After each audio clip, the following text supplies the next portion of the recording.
Digestro, seu podcast genial de resumos, resenhas, pra ampliar seu repertório intelectual. Pega a ideia, leva adiante, mas saber em cada instante. Digesto, conhecimento essencial.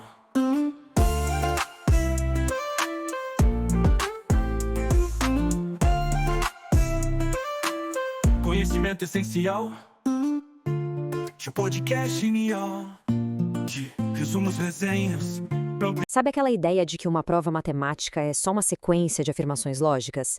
E se eu te dissesse que, na verdade, muitas delas se parecem mais com uma receita de bolo? Pois é, hoje a gente vai mergulhar numa tese fascinante de Weber e Tenswell que diz exatamente isso. Muitas provas são, na verdade, um passo a passo, um conjunto de instruções para construir alguma coisa. Entender isso pode mudar tudo na forma como a gente ensina e aprende matemática. Ok, o nosso papo hoje vai ser o seguinte. A gente começa questionando aquela visão mais tradicional de prova. Depois, a gente entra de cabeça na ideia da prova como receita e analisa um exemplo clássico para ver como isso funciona na prática.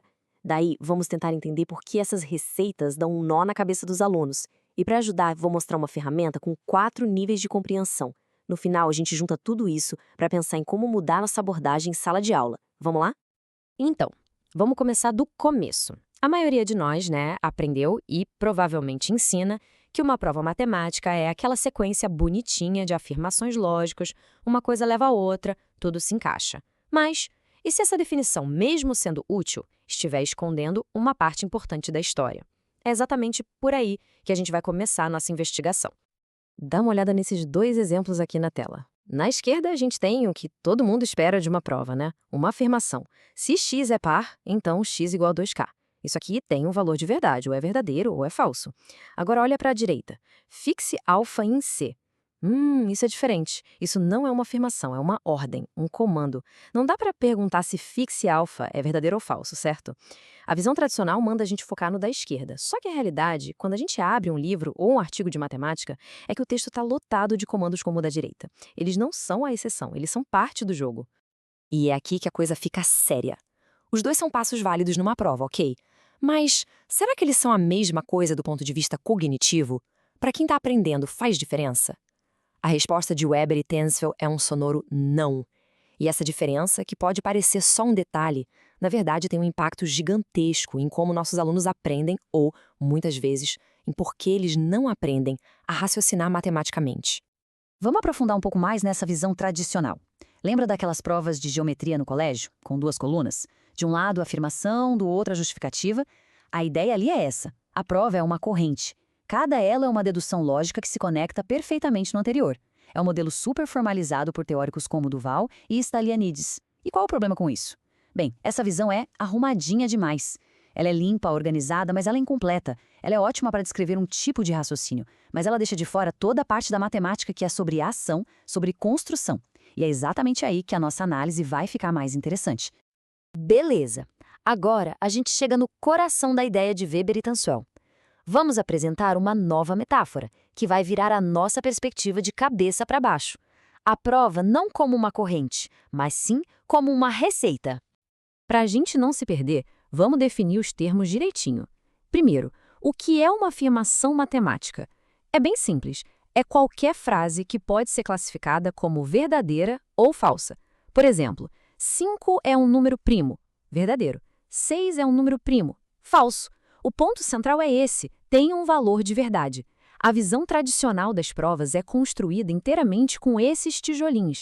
Agora, vamos para o outro lado da moeda, a instrução matemática. E aqui o negócio é totalmente diferente. Não é uma declaração, é uma ordem, um comando para que quem está lendo faça alguma coisa. Geralmente vem no imperativo. Divida, escolha, considere. Ou, o que é muito comum, com nós. Nós fazemos X, que é quase um convite para participar da construção, E a característica mais importante é, uma instrução não pode ser verdadeira ou falsa. Pensa bem, faz algum sentido perguntar se o comando divida o intervalo I0 ao meio é verdadeiro? Não faz. Você pode executar a ordem ou não, mas não pode dar um valor de verdade para ela. E é exatamente essa distinção que a visão tradicional de prova, ela simplesmente ignora. E olha, essa ideia não é de hoje. Já lá em 1988, o Brian Rothman sacou isso. Ele disse que a matemática está tão cheia de instruções que às vezes o texto parece ser só isso, uma sequência de ordens. O que isso nos mostra? Que esses comandos não são um enfeite, um jeito informal de falar. Não, eles são o motor da coisa, são a prática matemática em ação. E ignorar isso quando a gente ensina é o mesmo que tentar ensinar alguém a cozinhar só lendo a receita, sem nunca deixar a pessoa chegar perto do fogão. E a pesquisa confirma isso. Tanswell e Inglis foram lá e analisaram um monte de artigos de matemática e o resultado foi batata. Eles encontraram uma frequência altíssima de verbos de comando, tipo seja, considere, assuma, escolha, fixe, a lista é grande. E o Rotman ainda nos ajuda a entender que existem tipos diferentes de comando. Tem os inclusivos, que são tipo um convite para entrar no universo da prova, sabe? Considere o grupo G. É como se ele dissesse, vem cá, vamos pensar juntos nesse grupo. E tem os exclusivos, que são ordens para mexer em coisas que já estão na mesa. Particione G, ou seja, pegue esse G que a gente já combinou e faça isso com ele. Isso mostra que não é aleatório, existe uma lógica e uma função para cada tipo de instrução. Ok, a teoria é ótima, mas nada como botar a mão na massa para entender de verdade, né? Então vamos pegar um exemplo clássico, uma prova que todo professor de análise conhece bem e que é o exemplo perfeito de prova-receita. A prova do teorema de Bolzano-Weierstrass. Vamos só relembrar rapidinho o que o teorema diz? Toda sequência limitada de números reais tem uma subsequência que converge. Mas o mais importante aqui é a estrutura da frase. Para toda, existe. Fica a dica. Sempre que um teorema tiver essa cara, prometendo que para qualquer coisa de um tipo existe outra coisa com uma propriedade, pode apostar que a prova vai ser uma receita de como construir essa segunda coisa. Agora, olha só que interessante. Aqui a gente tem os trechos da prova, como aparece no livro do Hunter. Reparem nos verbos em negrito.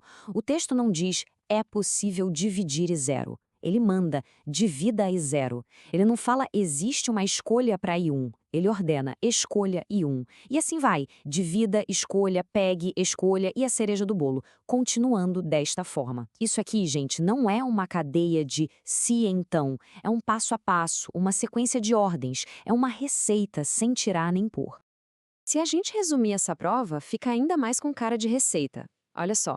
Passo 1. Prepare os ingredientes, ou seja, defina o intervalo inicial. Passos 2, 3 e 4, comece a cozinhar.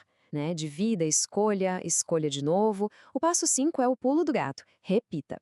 Isso aqui transforma a receita num algoritmo.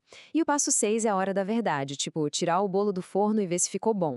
Você tem que verificar se aquilo que você construiu, a subsequência, funciona, ou seja, se ela converge. O foco o tempo todo é na construção. Ok, isso nos joga numa sinuca de bico. Se um passo como escolha E1 não é nem verdadeiro nem falso, como é que a gente sabe se ele está certo? Como a gente valida um passo desses dentro da prova? A lógica do se A então B não funciona aqui. A gente precisa de um outro jeito de validar, um critério que sirva para comandos e não para afirmações. E a resposta é essa aqui. A gente não valida uma instrução pela verdade, mas sim pela executibilidade. Ou seja, um comando é válido se for sempre possível executá-lo, não importa qual foi a sua escolha anterior ou qual foi o objeto que te deram no começo. Na prova de Bolzano-Weierstrass, o autor faz exatamente isso. Ele gasta um tempo provando que um dos dois novos intervalos sempre vai ter infinitos termos. Porque, para garantir que a próxima instrução escolha o intervalo com infinitos termos, seja sempre possível de ser executada. O foco muda de isso é verdade para isso é possível de ser feito? Beleza, então a gente já entendeu o que é uma prova-receita e como validar ela. Mas aí vem a pergunta de $1 milhão que todo professor já se fez. Se é só uma receita, por que os alunos sofrem tanto com provas assim? Porque eles não conseguem só seguir os passos? A resposta está no salto cognitivo que esse tipo de prova exige. Essa prova do Bolzano-Weierstrass é o que os autores chamam de construção para todo existe, ou EI Construction. A estrutura é sempre a mesma, um padrão. Primeiro, você pega um objeto genérico, no nosso caso, uma sequência limitada qualquer. Segundo, você segue a receita para construir uma coisa nova a partir dele, no caso, a subsequência. E terceiro, você confere se o que você construiu funciona, ou seja, se converge. A prova inteira é, no fundo, o manual de instruções para essa construção. Para a gente entender a raiz da dificuldade, vamos pegar emprestado uma ideia da educação matemática, das teorias de processo-objeto de Schwarz e Dubinsky. Basicamente, elas dizem que a gente aprende um procedimento em estágios. Primeiro, a gente está no nível da ação. A gente executa os passos mecanicamente um por um. Depois, a gente evolui para o processo. A gente internaliza os passos e consegue pensar no procedimento como um todo, sem precisar fazer cada etapa. E o último estágio é o objeto. A gente empacota o processo todo numa coisa só, uma entidade mental que a gente pode manipular. A subsequência convergente, por exemplo, é um objeto. E agora a gente junta as duas coisas e voilá! Tá aí o problema. A prova de Bolzano-Viestras exige um salto mortal. Ela pede para o aluno pensar sobre o objeto final, a subsequência, que é o resultado de um processo, que é infinito. O aluno nunca consegue de fato executar o processo do começo ao fim. A teoria diz que a gente precisa passar pelo processo para entender o objeto, mas a prova simplesmente pula essa etapa. É pedir para alguém pular do nível da ação direto para o nível do objeto, e é por isso que é tão difícil. Essa citação de Leron e Dubinsky é perfeita e bem direta. Eles falam que só contar para o aluno sobre os processos e os objetos não gera aprendizado de verdade. E uma prova-receita, quando a gente só joga ela no quadro, é exatamente isso. É a gente contando para o aluno sobre um processo, sem deixar ele executar, sem deixar ele refletir e construir o próprio caminho. É voltar para a nossa analogia da cozinha.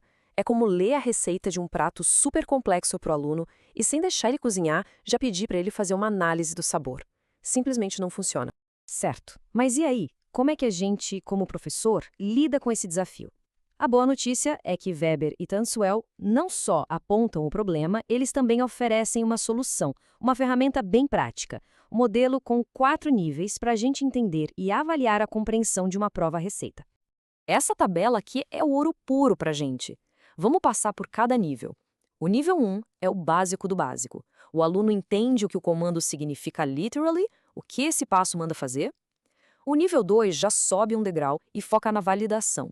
O aluno sabe justificar por que a receita sempre funciona, por que a gente sempre vai conseguir fazer isso. O nível 3 é onde acontece o tal salto cognitivo.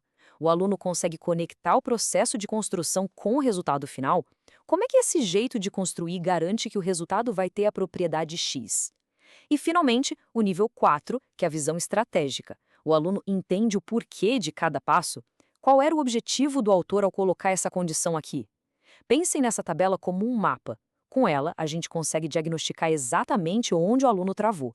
É uma ferramenta de ensino e avaliação incrível. Ok, então agora, com essa ideia da prova-receita na cabeça e com esse mapa de 4 níveis na mão, a gente está muito mais bem equipado para repensar o nosso jeito de ensinar provas. Então, na prática, o que a gente pode fazer de diferente? Primeiro, ser explícito. Chegar na sala e falar: gente, essa prova aqui não é uma lista de afirmações, é uma receita para a gente construir uma coisa. Segundo, ensinar o vocabulário. O que significa fixar? Qual a diferença entre assumir e escolher? Terceiro, usar aquele modelo de 4 níveis para planejar nossas aulas, para fazer perguntas. Quarto, mudar nossa pergunta sobre validade. Em vez de "isso é verdade?", perguntar "a gente sempre consegue fazer isso?". E por último, e talvez o mais importante, ser criativo. Achar jeitos de fazer os alunos simularem ou pelo menos refletirem sobre o processo, mesmo que não dê para executar ele até o fim. E para a gente fechar, fica aqui uma provocação para a gente levar para casa. Pensa nas provas que você ensina. Quais delas, na verdade, são receitas escondidas? Reconhecer isso já é um passo enorme. Mas o passo seguinte é o mais importante. Como é que a gente pode mudar a nossa prática para que os nossos alunos deixem de ser só seguidores de instruções? O nosso objetivo final tem que ser transformar eles em chefes de matemática. Pessoas que não só seguem a receita, mas entendem por que cada ingrediente está ali, entendem a estratégia, o propósito e, quem sabe, um dia vão poder criar as próprias receitas. Isso sim é formar pensadores matemáticos de verdade. Digesto, seu podcast genial de resumos, resenhas, pra ampliar seu repertório intelectual. Pega a ideia, leva adiante, mas saber em cada instante. Digesto, conhecimento essencial.